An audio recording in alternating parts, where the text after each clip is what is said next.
I think long term, I think money disappears as a concept. Honestly, it's kind of strange, but in a future where anyone can have anything, I think you no longer need money as a database for labor allocation. If AI and robotics are big enough to satisfy all human needs, then money is no longer, its relevance declines dramatically. I'm not these things, but bacteria are not going to produce a spaceship, for example, but humans can. So I think there's something qualitatively different that also happens when there's a collection of humans. In fact, it's safe to say that a single human cannot make a spaceship. I could not make a spaceship by myself, but with a collection of humans, we can make spaceships.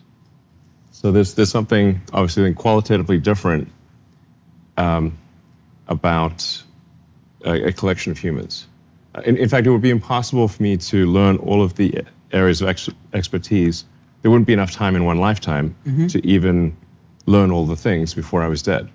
That's pretty much the only thing that's going to solve for the U.S. debt crisis. You know, because currently the U.S. debt is insanely high, and the interest payments on the debt exceed the entire military budget of the United States. Just the interest payments, and that's at least in the short term going to continue to increase. So I think actually the only thing that can solve for the debt situation is AI and robotics, but it will more than it might cause. I guess it probably would cause significant deflation because physics, I would say, is the study of that which has predictive value. I think it's a pretty good definition. My primary job, Elon, is a stockbroker and stock investor. Okay. There is no predictive value. Nobody knows what will happen tomorrow. Well, but I think you can generally say, that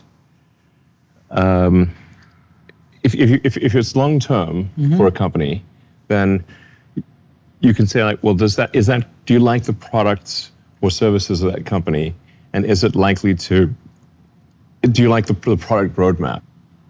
Probably 3 years before. In 3 years or less, my guess is goods and services output will exceed the rate of inflation.